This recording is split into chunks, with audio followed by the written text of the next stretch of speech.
Hello everybody, it's Gary Hallican here, and I've got a Lego Speed Champion set to show you. I know it's been a little while since I've had one of these to show you, so I'm excited to be back with a new one. This is one that I actually just got for Christmas just a couple days ago. So this is the Lotus Evija, and I didn't know anything about this car, so I did a little bit of research on it. And it turns out this is actually an electric car, so it'll be the first one of those that I built. And it supposedly makes 2,000 horsepower and reaches 217 miles per hour, and it costs $2 million. And based on what I read about it, they're only planning to make 130 of them. So it looks like this Lego set is definitely the closest that any of us normal folk will ever get to one of these cars here. So on the back, as usual, there is one photo of the real car. So once we get it built, we'll see how it compares to that. Otherwise, it looks like it should be cool, so let's open it up and see what we get.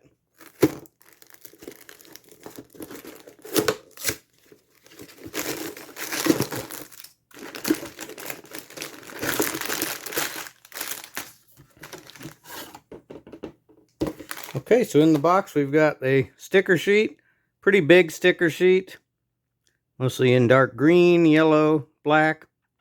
Fairly sizable sheet. It looks like most of the striping is going to be stickers. And it looks like maybe that's one for the interior, maybe. I don't know, we'll find out. And we've got the manual here.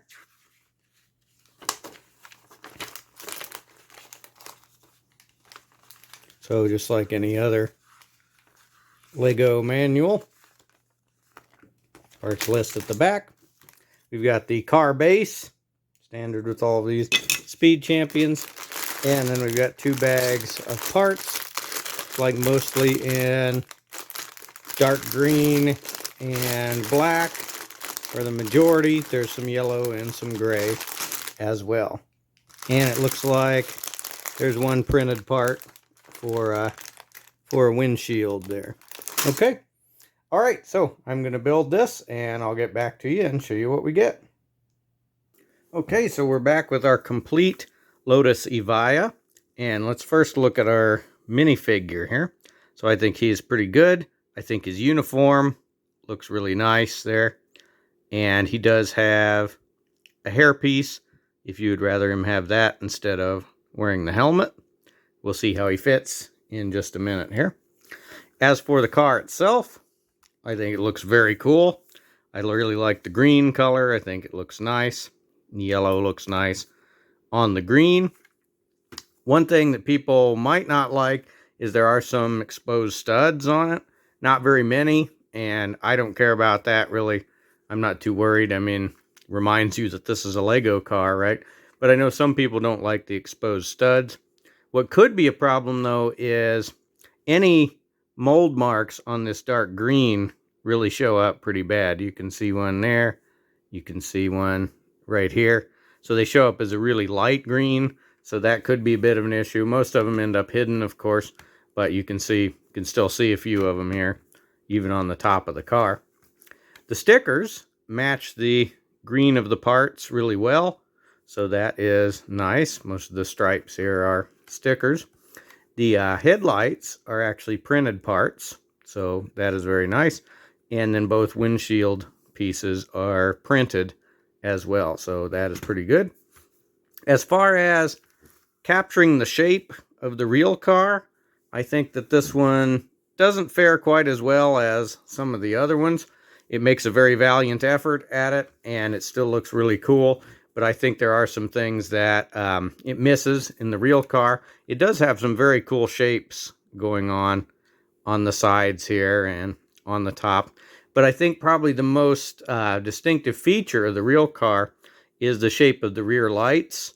And this doesn't quite get it, I don't think. I think it makes a good attempt at it, but doesn't quite get the shape of the real tail lights. Otherwise, though, it still looks awesome. And if you aren't so worried about it looking like the real car and you're just worried about having a very cool looking car, this one will do the job for you. The build on this was really straightforward.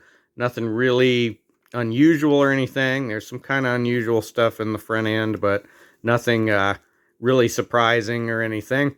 Pretty straightforward build. I think the build took about an hour and 20 minutes or so. There are some unusual parts choices. So there's like some blue and red pieces that are buried deep within the build, and I'm sure that there's an economic reason why those parts were chosen. But as you're building it, it seems a little bit strange putting blue and red pieces in there. And also, as you're building it, it seems like there are a number of pieces that are only held on at one stud. And I was a little worried about that, but once you get it completely together, it feels very, very sturdy. It doesn't feel like anything is going to fall off of it. So feels very sturdy. So again, pretty simple build. There are some weird shapes that you have to make, though, as you're building it. All right, let's take the windshield off and look at the interior. So it just plugs on right there. So in the interior, it's very simple. We don't even really have seats too much. These gray pieces are pretty cool pieces, though. They're kind of weird shaped ones. Got the steering wheel. We do have a really nice sticker for the center console that has a lot of controls on it. So that looks pretty cool. So let's see if our driver will fit.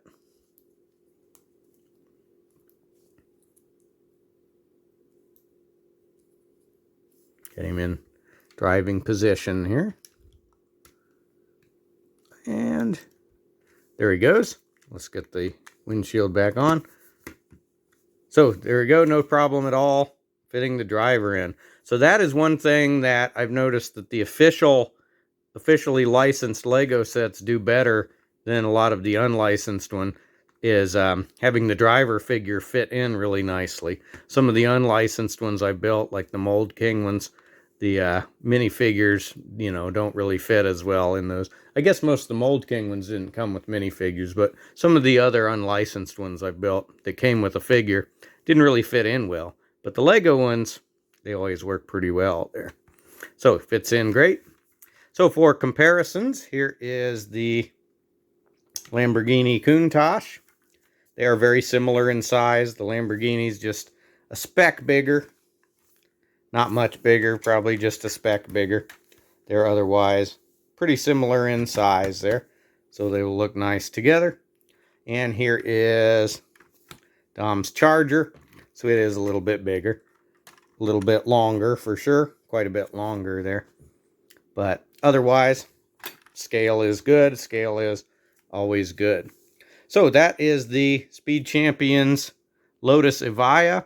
I would say in my experience so far, you can't really go wrong at all with the Speed Champions cars. I think every one of them that I built has been a great value, and there's lots of clever stuff in the builds, and they always turn out being cool looking, sturdy cars. So let me know in the comments if you have this one, or if you have any other cool ones, and especially let me know in the comments which cars you would like to see get the Speed Champions treatment. I'm thinking of doing a top 10 list of the movie cars that I would like to see get the Speed Champions treatment. So let me know in the comments which ones you would like to see. And we'll see you in the next review.